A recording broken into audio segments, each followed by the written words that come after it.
a lot of chance to talk to them. Um, and their story will become more relevant when we talk about some things you did later in your life. Yes. Um, your father, you describe as creative, adventurous, one who had an adventurous passion for the public good.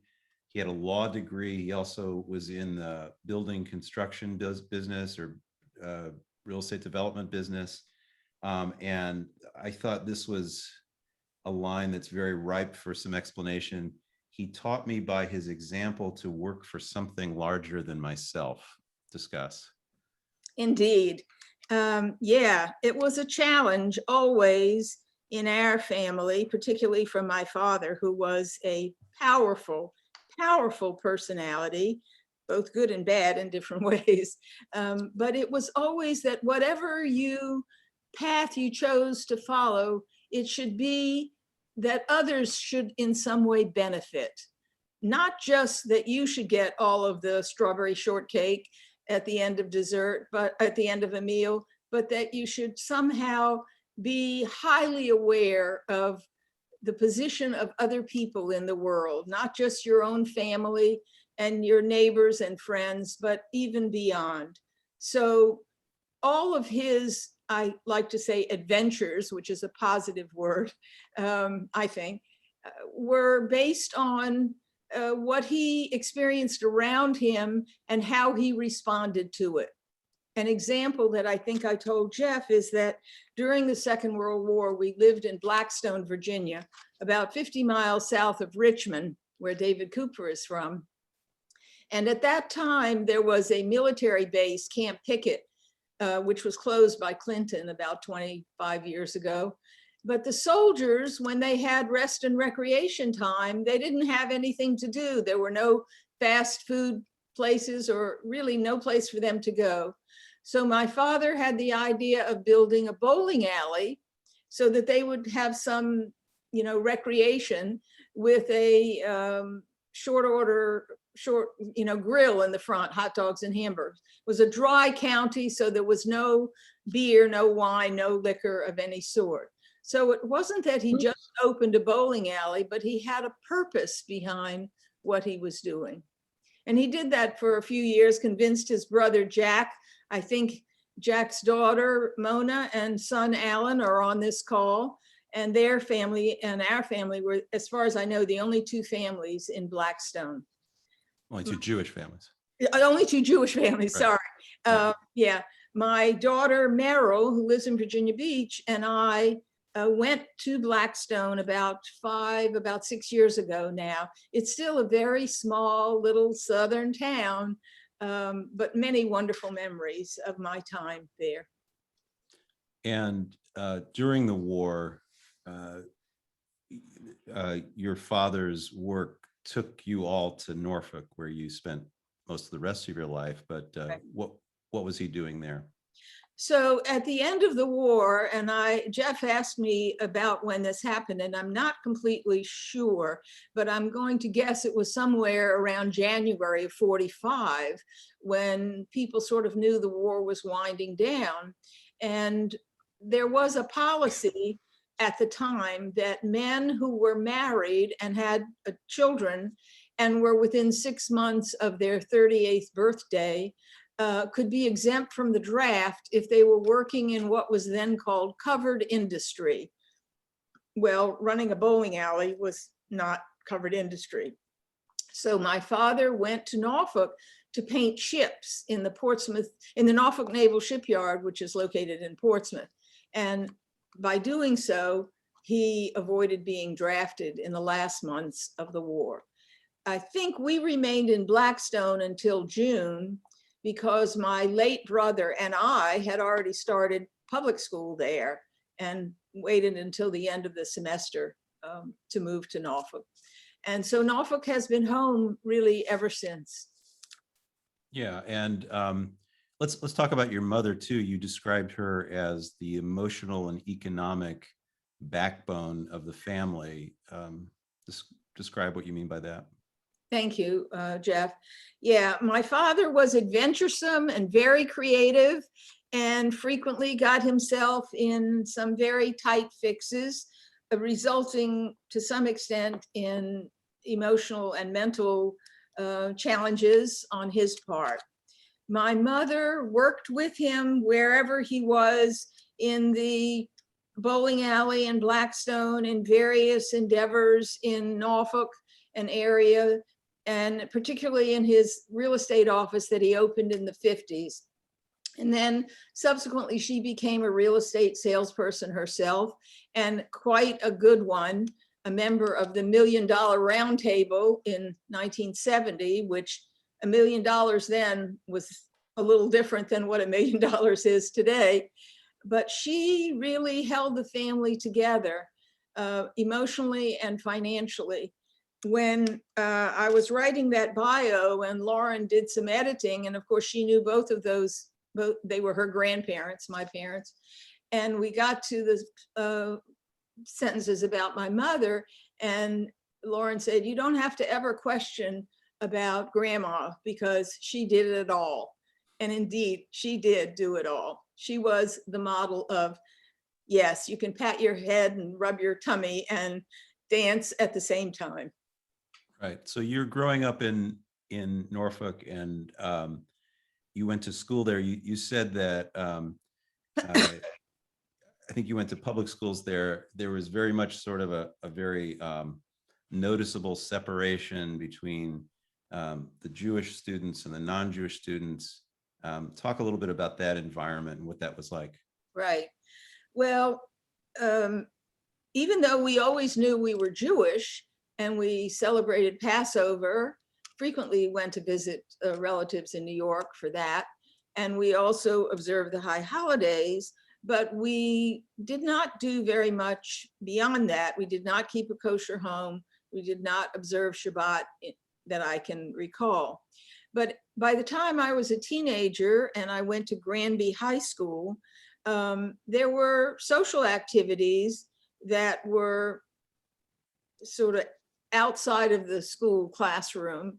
And there was a clear distinction between most of the students who were not Jewish and those who were Jewish. The Jewish students were generally not invited to so-and-so's party at their house. By contrast, there was another major high school, Maury, in downtown Norfolk, which was closer to where most of the Jewish people lived in the area known as Ghent. We lived out in the suburbs in the non-Jewish part of town. And in that area, there were many Jewish activities for teenagers.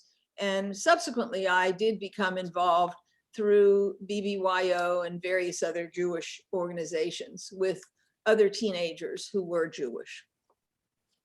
Right. So you mentioned, and this is a segue maybe into your college experience and beyond that, but you mentioned going back that at around the age of 8 or 9, you realized that art was your passion. This is what you wanted to do with your life. Is that right? That is exactly right. I was in the 3rd grade, and I had, for the only time I can remember, actually a Jewish classroom teacher. I remember her very well. Everyone was fearsome, thought she was such a difficult person, but I never had a problem with her. And I especially appreciated the opportunity that on Fridays, if you had finished all your classwork through the first 4 days of the week, you were allowed to paint as well as make fudge. So what could be better?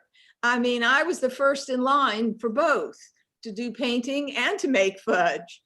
And at one time, for those of you who are close to my age, you may recall there was a movie star named Carmen Miranda, who was a dancer who wore very elaborate headgear with birds and flowers and feathers and all kinds of things on it. And I had done a painting of Carmen Miranda, which everyone complimented, and ultimately it got hung in the principal's office. And so there was much adulation from the other students, the other teachers, and so forth. Well, where do you go in life? Of course, where people compliment you. And I decided then, when I was 8 years old, this is what I'm going to do. And so it has been. So you left behind a promising career in fudge making and went Right, into art. right.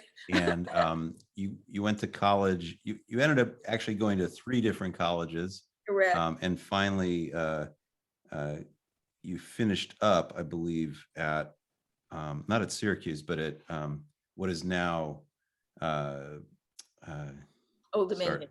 Old Dominion University, yeah, and was called something different at the time. And then you became an art teacher. Right. So just to clarify that, Yeah, my going to 3 different colleges yeah, was an example of my father's mercurial financial status from his various adventures. I mhm, did actually finish up at Syracuse, not at the division, which was at that time called the Division of William and Mary, which was the main campus was in Williamsburg, but the division was in Norfolk. That subsequently became Old Dominion College and now Old Dominion University. So that's right. that was that sequence. Okay, right. Yeah, so I got that backwards. That's okay. And then after college, you were an art teacher for a while. Yes, for 13 years, I actually, well, let me back up just a second. Okay. I married my college Norfolk sweetheart, Harold Amdursky. We went on a honeymoon to New Orleans. We never got there. We stopped to visit a cousin in Memphis and stayed for about 4 years, where Lauren was born. And then we decided to return to Norfolk, where my younger daughter Meryl was born. And then 1970, I started teaching at Granby High School. I started teaching before that part-time at Virginia Wesleyan College and at the Hebrew Academy at that time. And then in 1970, I began teaching in the high school at Granby High School. And among the people I met is someone, a friend of all these years, who I think is on this call, Patsy Parker, another retired art teacher, but she was in the elementary side.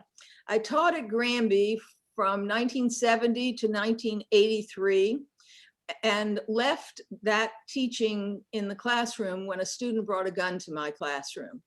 And even though he wasn't after me and I had no problem with that student, it's an example of what was going on in Norfolk, Virginia, in the public high school classroom at that time. And I didn't want to wait around for the next student who was after me for something I had either done or hadn't done. And was fortunate enough to get a position at the local art museum, the Chrysler Museum, which if you all have not been there, it's well worth a visit after COVID. And I began my tenure at the Chrysler Museum in 1983 and was there throughout the 80s. Right. And it was in 1988 that the Chrysler Museum decided that they were going to close up for 6 months for repairs, I think to put in a new HVAC system. And they were basically going to give you a sabbatical. And you took advantage of that moment that took you in a completely different direction in your career. Can you describe that? Yes. Well, first, a little correction. They closed for 6 weeks, not Oh, 6 sorry. months. That would have been quite a sabbatical for 6 months. But even 6 weeks, I had not ever known of anyone who was being paid their normal salary, but could not go to work. The museum was closed to the public and was closed to staff as well while they replaced the HVAC system. I was then single and looking for some professional growth and answered an ad in the museum newsletter Aviso for a position at the Nelson Atkins Museum in Kansas City on the Missouri side. This is before computers and cell phones. I called up and made an appointment and flew out there for an interview. The director of education turned out to be someone I knew of through the field. And she thought I was overqualified for I had a master's at that point, a lot of years of teaching, and thought I was overqualified for the particular position they had publicized. So she sent me to the Spencer Museum, which I'd never heard of, and it was connected to the University of Kansas. The director of education at the Spencer was a woman I did know who had previously been at the Joslin Museum, and she tried to convince me to come to Lawrence, Kansas to enter a PhD program, saying that they had money for tuition and a stipend as long as the appropriate person had this in their personal and professional background. And I walked in and I had all of these aspects. So in Yiddish, you say beschert, right? So like Dorothy in the Wizard of Oz, I walked down the yellow brick road and I moved to Kansas. It was exciting. It was scary. I was already 51 years old, going back to school full time. It was, it was a wonderful experience. I met terrific people and, had many experiences along the way. And this is for what eventually became a PhD in art museum education. That was your specialty. Well, actually, that's how it started, Jeff, Okay. art museum education. But for a variety of things that happened that didn't really connect to me, but somebody didn't get tenure and I got a new advisor. It ended up being a degree in visual arts education with a research focus in Jewish art. Okay. And speaking of the Jewish art, about that, part of that, this program allowed you some stints at the Klutznick Museum here in DC and also at the Nelson Atkins Museum in Kansas City. And that's where you sort of, I think, put some of your ideas into practice. Right, right. So I used to come back to the Washington area because by that time, Lauren and Edward had married and my grandson Jonah was on the scene. And on one of those trips, I attended a conference at the National Gallery of Art and heard a presentation by the National Endowment, which is sort of the highest level of grant making in this field. And it sounded as if the idea that I had for dissertation research might be eligible for a National Endowment for the Arts grant. And I went back to Kansas and asked my advisor what he thought about it. This is the guy who did not get tenure anyway, but he said, you have to apply because if you don't get it, you don't get it. But if you don't apply, you certainly won't get it. So I did apply, and indeed I was delighted to have received the National Endowment for the Arts grant, which funded research in the Klutznick Museum with Ori Soltis, who now I think teaches at Georgetown. And I also applied through the DC Arts Commission and the Kansas Arts Commission and was given funding from all three of them.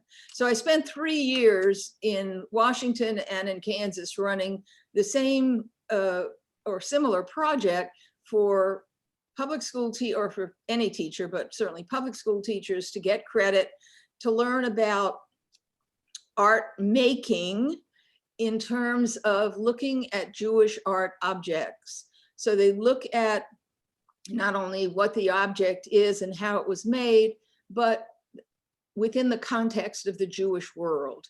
You may know that the art world has been, understandably, a world which is based like this, and at the top is dead white male Christian European artists that most people know, like Leonardo and Michelangelo and Botticelli and Rubens and Raphael and so forth. But the concept of multicultural art worlds really is a relatively new one in the art education field, maybe 50 years now. It's still in the process of being implemented in various cultures, Asian American, African American, Native American, and so forth. So Jewish art at that point was not something I was very familiar with. Where would I have learned about it? Certainly not in public school, and unfortunately not in synagogues or temples either.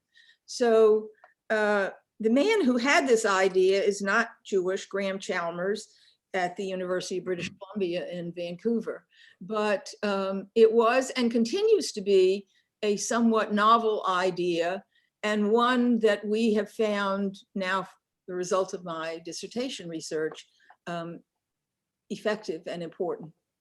And you did spend some time studying Jewish art in Israel, in different stints there, right?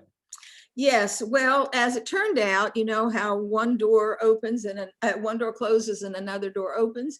I met a woman in Kansas City, now of blessed memory, who was a retired librarian from California. And one day she was working as a volunteer, and a brochure came across her desk about a symposium in Jerusalem and on Jewish art. And I decided, this is for me, I'm going. And I went and became quite friendly with the founder of the Center for Jewish Art at Hebrew University, Professor Bezalel Narkis, now also of blessed memory, but he became the mentor on my dissertation. And I traveled with him and a big study group from Hebrew University to various places in Europe over, let's say 10, 12 years of the 90s and early 2000s on Sounds Jewish like art tours. It was terrific. sounds like a lot of fun, actually. It was. So in 1999 or thereabouts, you moved to the DC area, to Maryland, and you blessed Adat Shalom by joining Adat Shalom, where Ed and Lauren were already members, and you had spent 10 years in Kansas, and then moved here in 1999. And 2008, around the time you turned 70, which you don't mind me saying, you formed a new nonprofit, a 501c3 called Jewish Art Education, which is still going strong. Tell us about what that's all about. Right. Thank you, Jeff.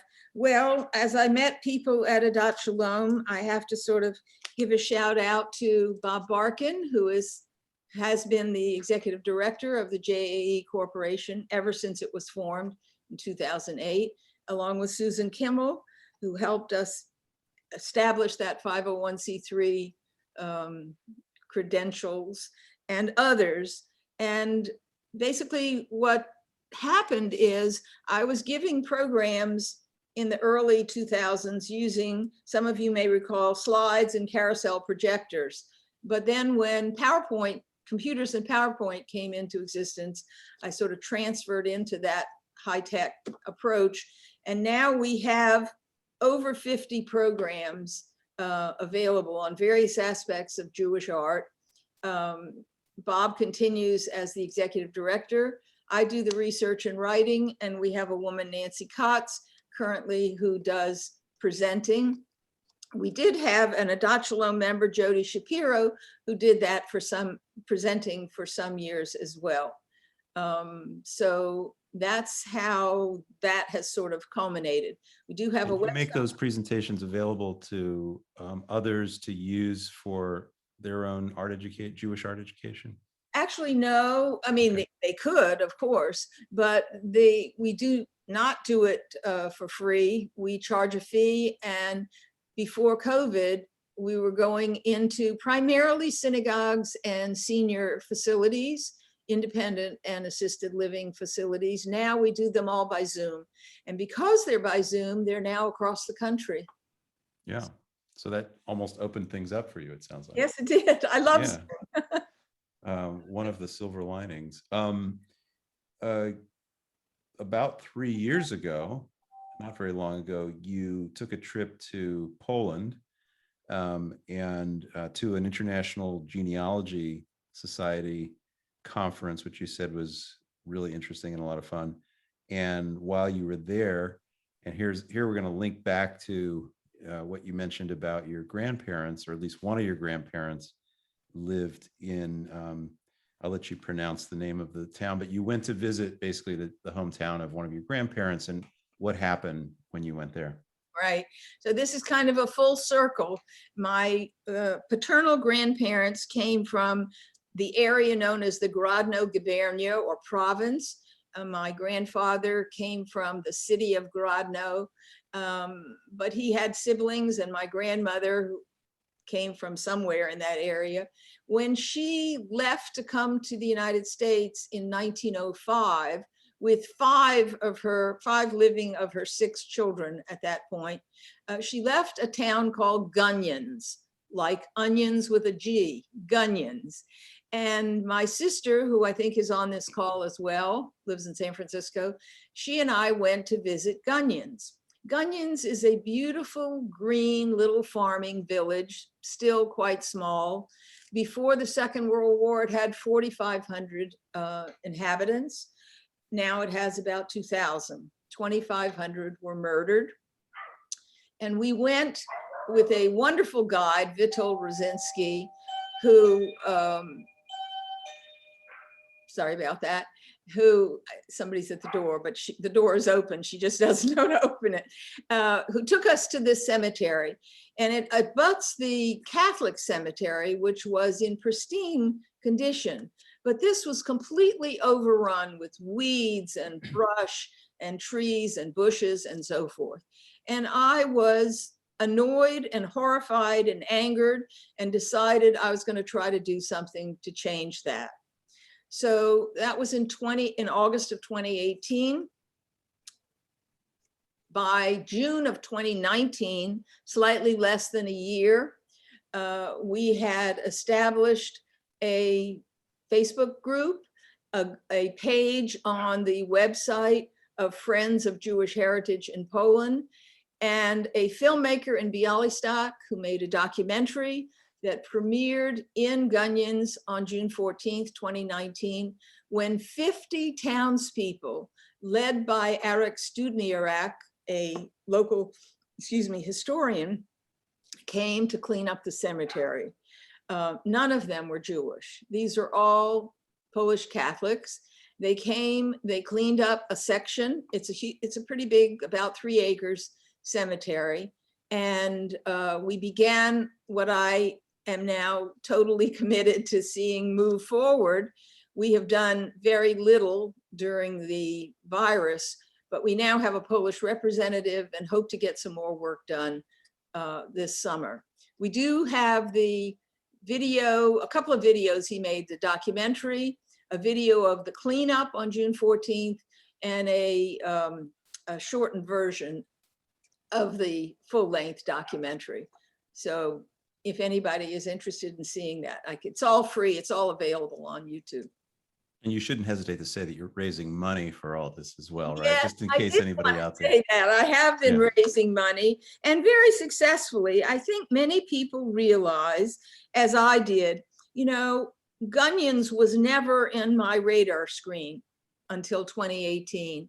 I never even knew where my grandmother came from until I did the research. And what I realized is my grandmother came, but she left behind brothers and sisters, nieces and nephews, and various other extended family. What happened to them? I don't have an answer for you. I think we can all pretty much imagine if they did not come to America or go to Israel or South America or somewhere, Canada or Mexico, that they were murdered, but we don't know that yet for sure. What kind of, I mean, a lot of the work that you've done has been in art education and sort of getting other people not knowledgeable and excited about art. But you're an art maker too, right? Are you still doing some art making? Actually, no. Not right now. I'm doing it in my head, Okay. but not doing it in the physical world, because in 2017, I put together a registry of my art collection, which included my own work as well as works that I have acquired over the years. And I donated it to the Norfolk State University, which is a historically African-American school in Norfolk, Virginia. At this point, in terms of my own art making, I sort of have decided to spend my time working on the JAE Corporation, as well as this project that I undertook in Gunyons in Poland. So great, that's terrific. Well, if any of you have any questions, please just put them in the chat. And again, I don't want to put either Lauren or Meryl on the spot, but if you have a word or two you'd like to add for we have just a couple of minutes if you feel like saying something. And then I know that your sister Dee is on this call right now and would like to say something after them. Go ahead. Meryl or Lauren? Oh, hi, everyone. This is Meryl. I just wanted to say Mazel Tov to Mom and to say thank you for instilling a sense of my Judaism and a sense of adventure and a sense of finding what you're passionate about. As you can tell from her continued journey into her 80s, she makes me very proud and I admire her greatly. So, Yasher Koach, Mom. Thanks, Mayor. Thank you. Lauren? So I'm gonna, all hear me? Yes. Yeah, can you hear me? Yes. Okay. So this is Lauren, and actually the whole family is in a different chair, can't see us. I would say that as you probably can tell, my mother's legacy is creativity, energy, intelligence, and on Jewish. So I thank her for her legacy. And, on 120 Koach. Thanks so much. That was your connection is a little buggy there, but Yeah, was it breaking up? we caught the gist of it. So thank you. Dee Seligman is also on. Dee, do you? Hi. Yes, I'm here in San Francisco, listening and watching. A little bit too early to get dressed, so my video is not on, but I'm fully here. I want to say Mazel Tov to my sister Myrna. Her life has been a series of adventures and learnings, and she has carried them out with great effort and imagination. And it's been wonderful to accompany her along this journey, particularly in terms of genealogy and the discovery in Gonians of the cemetery. So I wish her all the best in pursuing all of these efforts. Love you. Thank you. Glad you could be on. And Shelley Sadowski asked, Myrna, is any of your artwork on display at Norfolk State? So great question, Shelley. We actually formed a committee in January of 2019, I think. No, 2020, right before the virus hit, to set up an exhibition at Norfolk State. But then, of course, everything went into lockdown. So, so the answer is no, not yet, but stay tuned, hopefully before not too long. And you're also planning another trip back to Poland when things reopen, right? Well, if possible, at the moment, Poland is only admitting tourists or people from outside the country who have European passports, which I do not. So it depends. I do now have a Polish representative, so I think he's going to be able to move the project forward. Good. Okay. Well, hopefully, everything will open up at some soon, and that opportunity will present itself. Ralph Nitkin asked, did you get any insights into your Jewish spirituality from your artistic explorations? Whoa, that requires more than a brief answer, Ralph. I would say yes, but before I can answer with more fully, send me an email and I'll respond individually on that. Yeah, and what other sorts of doors did the Jewish art open up for you professionally or personally that was meaningful to you over the years?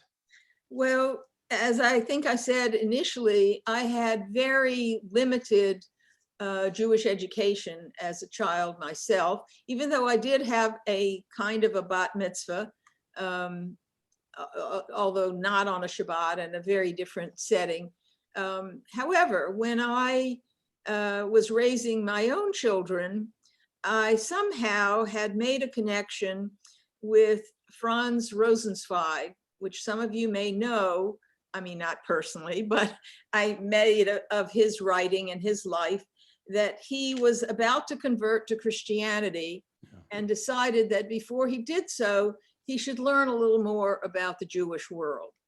And in my raising my own children, I decided I needed to learn a little bit more about the Jewish world. So I made a concerted effort to do so.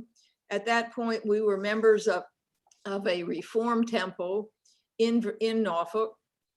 And there was a rabbi who may be on this call, I'm not sure, who was very supportive of my efforts. I was a teacher for about 10 years in their religious school, subsequently served on the board there, which was quite an achievement at the time, 1980, I think.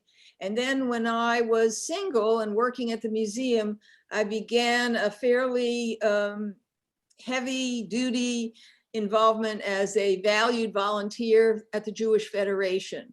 And so from various aspects, I had this opportunity to learn more about the Jewish world.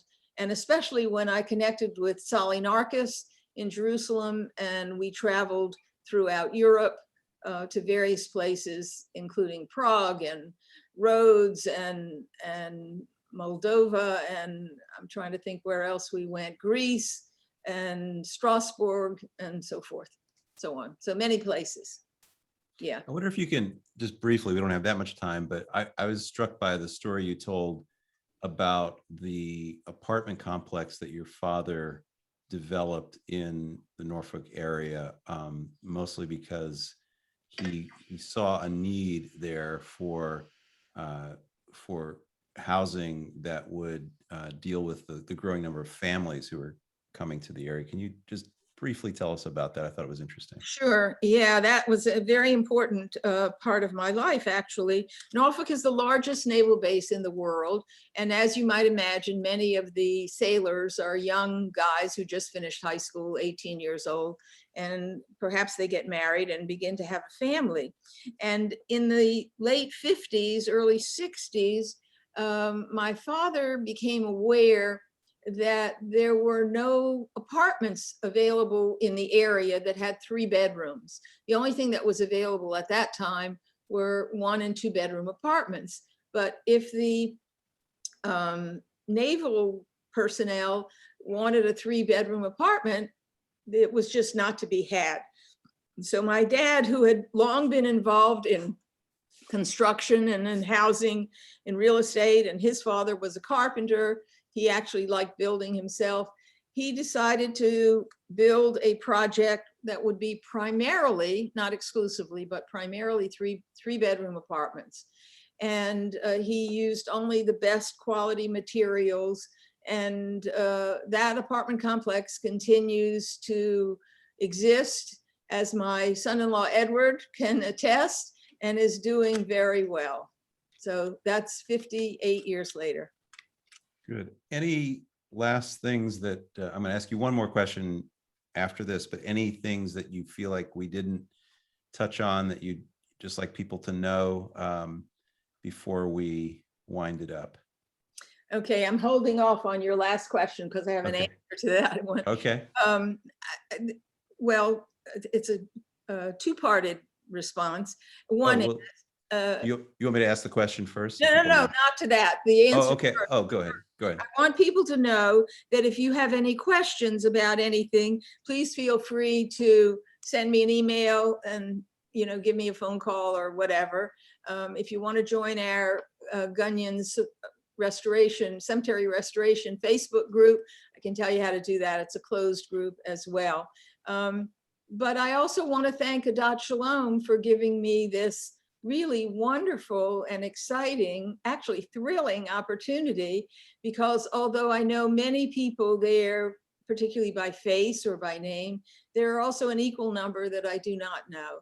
And so I would encourage you to contact me if you have any questions about anything that I've said. Now it's Great. up to you, Jeff. So again, thank you for being a part of this and telling us your story. Thank everybody for showing up. But one last question, which I'd like to ask everybody we do this with. What do you know now that you wish you'd known when you were younger? What would your advice be to your younger self at whatever point younger? Right. And you've given it a little bit of thought, I guess. Yeah, actually, when you asked me that question last Sunday, I thought, oh, that's really a good question. I don't know where he came up with that question, but it's a very important question. And I immediately had an answer, and I wrote it down, and I thought, I'm going to wait and see if something else comes bubbling up to the surface. But nothing did. And here's my answer, which I still hold to. My past has helped me to appreciate the present, and it has informed the person that I am today. And I don't want to spoil any of it by worrying about the future. I would urge my younger self at whatever age to analyze whatever issue or event for both its positive and negative aspects, and then ultimately to listen to that inner voice inside that tells you where to go or what to do. I don't think you will be disappointed. That is a lovely place for us to finish up on. Thank you so much again for sharing all this. Thank you, everybody, for being a part of it. Thank you to Audrey Lyon, who is one of the coordinators of this, along with Rabbi Rachel. And I may be missing somebody else who's had a hand in it, so I'll let somebody pipe in if I didn't recognize them. But this is really, it's been really great getting to know your story, Myrna. I like, as you said, there's a lot of people I've seen you around. I've talked to you maybe a little bit in the past, but of course I didn't know your story, and it was really good to learn it. Thank you, Jeff. Thank you for that opportunity. Thank you. Any other final words from Rabbi Rachel, Rabbi Fred? Yeah, anybody? I want to add my thanks to you, Myrna, and to Jeff. It's just, I mean, it's just wonderful to get a deeper glimpse into the life you've lived. Excuse me. And frankly, to be just completely inspired by what you're continuing to do at age 83. And may that good health and vitality stay with you as long as it can. And I guess to also say that, you know, for you to know that not only are your two daughters here, and I think you've got a number of extended family members here. I got to meet one cousin in my breakout room, but this community is here with you as well. Thank you. Much appreciated. Jeff, you're a what can we say? You're a gem. Thank you so much. And coming attraction next week, we'll be having a similar conversation with Ted Kleinman, who also, not surprisingly, everybody has a great story to tell. Yeah. And I think you'll really be interested in what he has experienced and has to say. Hear, hear. And then we have one more honoree in April, Carol Newman. And that's our group for this year. But yes, and my thanks as well to Audrey Lyon, who has been behind the scenes making all of this happen. A reminder about various things happening. One more reminder tomorrow morning, 2 different Pesach opportunities, learning opportunities. One for families with children, another that we are helping to co-sponsor through the Haberman Institute with Dr. Mark Tzvi Bretler, a noted Bible scholar. And then tomorrow evening, a chance to learn with, it'll be with me and with David Silberman, Sam Swire, and Ami Weintraub, taking a deeper look at the Magid, the central core section of the Seder. So everybody, let's just say Motzi so we can eat, and wish everyone well. Shabbat Shalom. Baruch atah Adonai Eloheinu melech haolam borei peri hagafen. Oh, no, that blessing was already said. Sorry, I'm getting like Hamotzi lechem min haaretz B'tei Avon. Everyone, Shabbat Shalom, B'tei Avon. Thank you again so much, Myrna and Jeff. Thank you, Myrna. Thanks. Thank you, Shalom. Rabbi Rachel, Cantor Rachel. Okay. Okay. Yasher koach, mazel tov. Thank you. Good Shabbos, everyone. Unmute and greet. Shabbat Shalom. Thank you, Myrna. It was terrific listening to your story. Thanks, Shelley. And let us know when you are on exhibit at Norfolk State. I'm going to make a road trip. Not yet. It's not. Oh, I know. But let us know. Yeah, it will be, but after the virus, right? It's, everything got just, locked down. But also you have this on a website somewhere, a lot of your work? I do you have a could point us website. to? It's about the Jewish art education.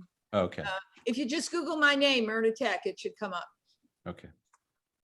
Myrna, is Grodno, Wigiernia, and Gonian, you mentioned Poland, but you have to fly into Belarus? Isn't part of this near or in Belarus? Who's that, Joel? Yeah. Hi, Joel. Thanks. Good question. Actually, there are two ways of doing it. You could fly into Belarus. Into Minsk is the only, Belarus, as you know, is I want to say Soviet communist country, and very much in the 1950s Soviet style. Minsk is in the eastern part of Belarus. Grodno is in the far west. So of course which further west is Poland, and we flew into Warsaw and had this wonderful guide interpreter drive us everywhere, including to Gunyans, which is only a half hour, 45 minutes away from Grodno, but with the border of Belarus in between. Right. So he did not drive us into Belarus, although Vitol did accompany us. We went in a small van of about, 10 or 12 people. And my most vivid memory of that process, and we went for only one day because we were not allowed to spend the night in Belarus on the type of visa that we had. So my most vivid memory is that when we got off the van, we had to step onto a small piece of something like carpeting that had been immersed in a disinfectant. I didn't know what it was at the time, but it was squishy. And it was so that on the bottom of our shoes, we wouldn't bring in any, and this was obviously before COVID, but anything similar to, yeah. So Thank you. good question. Yeah. It's one of the few really, rigid communist countries, but we had a wonderful day there. It was warm and rainy. We did not go to the cemetery because Witold said it would just be a sea of mud. We visited the Grodno main synagogue, still being rehabilitated. We had a wonderful lunch in a Leon Bakst restaurant, if you know that name, Leon Bakst, the set designer for Diaghilev. And we visited a Catholic church that was among the most elaborate I've ever seen in my life anywhere. And Witold explained that it had been supported by the peasants who were not allowed inside. Oh my goodness. Oh my goodness. So a whole different culture. Well, okay. Yeah. Thank you. Thanks for asking. Beautiful story. These are my people also. Yours and mine. I need to, I learned of all this through my interest in genealogy. I didn't know any of this, or very little, I would say, before 2018. Believe it or not, when I was in St. Petersburg, they said, oh, if you want to go to Belarus, come here. It's only 600 miles south, and we'll make arrangements to get you in and through all the way to Minsk. But Grodno, it's only word of mouth that our grandfathers and parents and aunts and uncles talk about it. Nobody has talked about Gunyan, but Poland, Russia, Germany, the Sudetenland, all of those are spoken about, but you've actually done the legwork and brain work to get there and report to us. Thank you so much for No, that. welcome. Where's your family from, Joel? Do you know? All the places, Pinsk. Oh, So, Pinsk. Okay, Belarus, further east, Yeah, right. further east. Well, if Well, you want to go to Pinsk, you can fly into Minsk. but they do mention Grodno, and who knows? Well, you know, the borders moved over the centuries, and the famous little anecdote is that someone asked this elderly woman, "Where do you live?" And she said, "I live in so and so, wherever," she said, "but I've lived in Poland, Russia, Belarus, Lithuania, and I never moved." Yeah. Yeah. Right. So, Thanks for the story, and I'll sign up for your next tour. okay, keep in touch. Send me an email. I'm going to get you interested in genealogy. I have, information to share. Okay, well, sounds good. Okay, are we ready to sign off? Where are we now? I lost this. Let me go back to Zoom. It's up to you. Okay. Well, I don't want to keep anybody on any longer, but I would say it's been a delight going through this whole process. And if anyone is interested or has any questions, please send me an email. I'm sure Jeff or somebody at Dutch Alone can provide that. Right. I'm glad you're feeling better too after this week. Okay, it sounds like fun. All right, everybody. So glad that I had so many friends and relatives. It was a pleasure. Bye. Stay safe. Shabbat shalom. Shabbat shalom. shalom. Myrna. Shabbat shalom, Vicky. Bye-bye.